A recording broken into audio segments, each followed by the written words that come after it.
गुरुवे नमः। आदरणीय गुरुजन एवं साधक शिष्यों, आज गुरु पूर्णिमा का पावन पर्व है। यह केवल उत्सव का दिन नहीं है, यह आत्मचिंतन का दिन है। बिना आत्मचिंतन के आत्म कल्याण नहीं होगा। हम ईश्वर को नहीं प्राप्त कर सकते, हम अपने आप को नहीं जान पाएंगे। जब शिष्य के अंदर आत्म कल्याण की जिज्ञासा उठती है, तब कहीं जाकर के वो गुरु की खोज करता है। जब ईश्वर प्राप्ति की लालसा उसके मन में जगती है, जब संसार से वैराग्य होने लगे, कुछ पूर्व के संस्कार जो पिछले जन्म में कर चुके हैं, पूर्व जन्म के संस्कार के कारण शिष्य जो है गुरु की खोज करता है।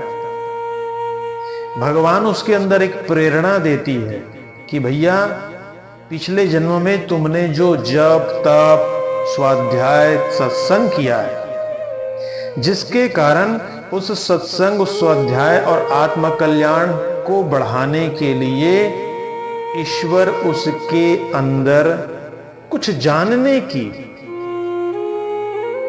उस तत्व को प्राप्त करने के लिए उसके अंदर जिज्ञासा पैदा करता है।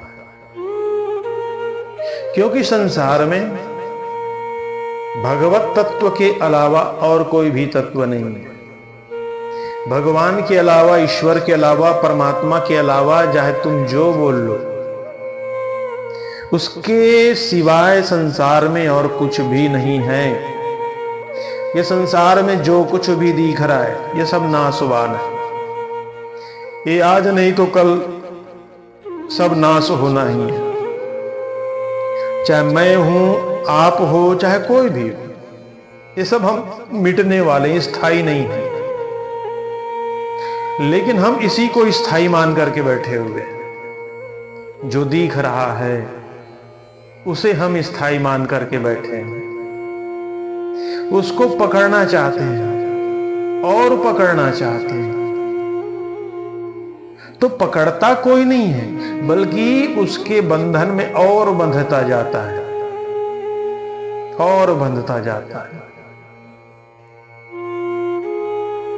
और यही बंधन, यही ममता, राग, यही बंधन का कारण बन जाता है जीव का, जो इस संसार से वो मुक्त नहीं हो पाता। भगवान ने तो भेजा है मुक्त होने के लिए संसार में, लेकिन मुक्ति का उपाय कौन बताएगा? मुक्ति का तो उपाय सिर्फ गुरु ही बताएगा। भगवान भी आपको मुक्ति का उपाय नहीं बताएगा, क्योंकि भगवान तो एक साध्य है, वहां तक आपको पहुंचना है। लेकिन वहां तक पहुंचने का रास्ता गुरु से होकर के चलते हैं, और उस रास्ते पे चलना आपको है। जब तक उस रास्ते पे आप नहीं चलोगे, गुरु के बताए मार्ग पर आप नहीं चलोगे, हम ईश्वर तक नहीं पहुंच पाएंगे। ईश्वर को पहुंचना तो दूर, जान नहीं पाएंगे। इसलिए पिछले जन्म के जो पूर्व संस्कार है, जिसमें आपने स्वाध्याय किया, तप किया, सत्संग किया, इनके संस्कार के कारण ही मनुष्य गुरु बनाने की चाह में लगता है, गुरु बनाने की जिज्ञासा होती है, और फिर वो गुरु की खोज करता है। जब तक वो गुरु नहीं बना तो उसके अंदर में तड़प रहता है, मैं कब गुरु बनाऊं, कब गुरु के शरण में जाऊं। और जिस दिन वो गुरु बना लेता है, उस दिन से उनकी यात्रा प्रारंभ हो जाती है परमात्मा की। और ये ईश्वर की प्रेरणा ही होती है। जीव जब आध्यात्मिक रूप से आगे बढ़ना चाहता है तो ईश्वर ही है जो जीव को कहता है अंदर से कि जब तुम आध्यात्मिक रूप से आगे बढ़ना चाहते हो तो तुम गुरु का शरण लो। बिना गुरु के आध्यात्मिक जीवन में हम आगे नहीं बढ़ सकते। तो ईश्वर ही प्रेरणा करता है एक मनुष्य को एक गुरु बनाने की। और जब मन में वैराग्य आए, संसार के सुख जब उनको सुख ना लगे, ये संसार उनको जब नीरस लगने लगे, तब जीव ढूंढता है उस गुरु को कि मैं किसकी शरण में जाऊं, क्योंकि ये संसार मुझे सुख नहीं दे रहा है, इस संसार में आनंद नहीं है। वो ढूंढना चाहता है, वो खोजता है, वो एक ऐसे आध्यात्मिक व्यक्ति को खोजता है जो भगवत प्राप्त है। ऐसे गुरु की खोज में वो जीव लग जाता है। लेकिन ये भी है, ईश्वर जीव के अंदर जिज्ञासा उत्पन्न जरूर करते हैं, लेकिन वास्तव में शिष्य गुरु की खोज नहीं करता।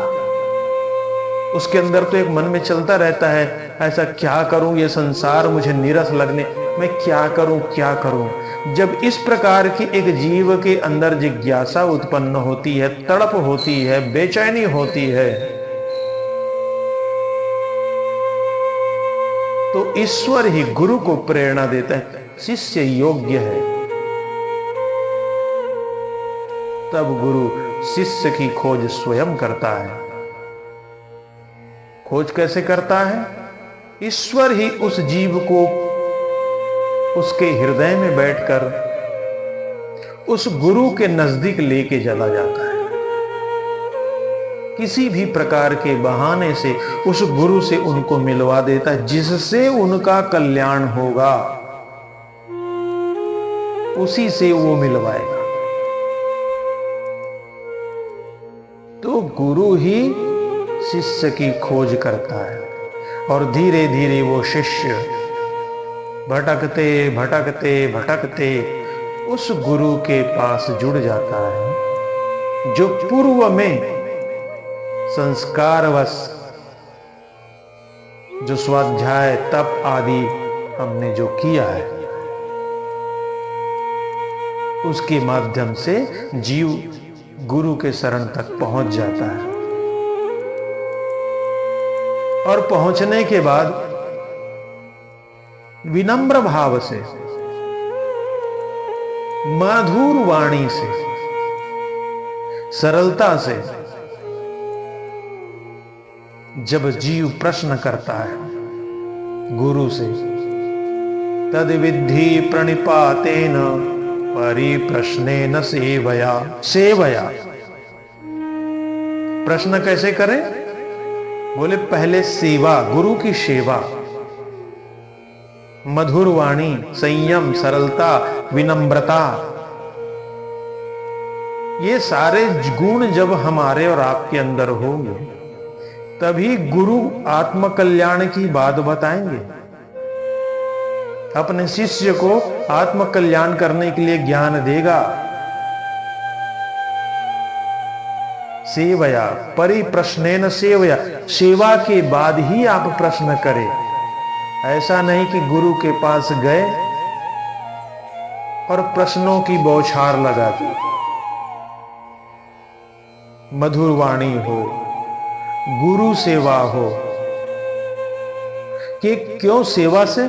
सेवा से विनम्रता आती है जीवन में। और जब तक सेवा नहीं करोगे, तुम्हारे जीवन में अहंकार भरा रहे, और जब तक अहंकार है परमात्मा आने वाला नहीं है।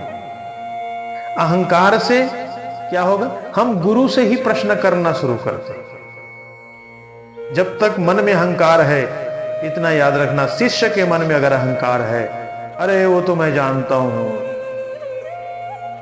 जिस दिन अहंकार है तो तुम बड़े, और जिस दिन विनम्र भाव से आप प्रश्न किए अपने गुरु से तो फिर गुरु बड़ा। तो हमारे और आपके अंदर अहंकार है, इसीलिए गुरु के ज्ञान, गुरु की बातें, उपदेश हमारे जीवन में सार्थक नहीं होता, वो फलित नहीं करता। इसलिए जीवन में आप जब भी गुरु के पास जाएं, विनम्र भाव से, मधुर वाणी से, सरलता से प्रश्न एक ही करें। और संसार में प्रश्न भी करेंगे गुरु से तो कैसे करेंगे? लोग संसारिक प्रश्नों को करते हैं, गुरु के पास ठीक है संसारिक प्रश्न करनी चाहिए। घर बन गया अच्छी बात, मकान मिल गया, संपत्ति मिल गया, लड़ाई झगड़ा ठीक हो गया, ये सारे प्रश्न करो, मना नहीं। लेकिन ये सब अगर पूर्ण हो गया, उसके बाद क्या जीवन के आवागमन से हम छूट जाएंगे? सबसे बड़ा जीवन में कष्ट अगर है तो आवागमन के चक्कर से है। पुनरपि जन्मम पुनरपि मरणम, बार बार जन्म ले रहे हैं, बार बार मर रहे हैं इस संसार में। ये दुख सबसे बड़ा दुख है। इसी से छूटने के लिए व्यक्ति आत्म कल्याण करना चाहता है, उसके लिए गुरु बनाते हैं। और आत्म कल्याण जिस दिन होगा वो सीधे भगवत धाम में पहुंच जाते हैं, क्योंकि भगवत धाम तक ले जाने का जिम्मेदारी गुरुदेव महाराज का है। और फिर पुनः वापस हम इस संसार में नहीं आते, इस संसार के आवागमन के चक्कर से छूट जाते हैं और भगवत पदार विंद में समाहित हो जाते हैं।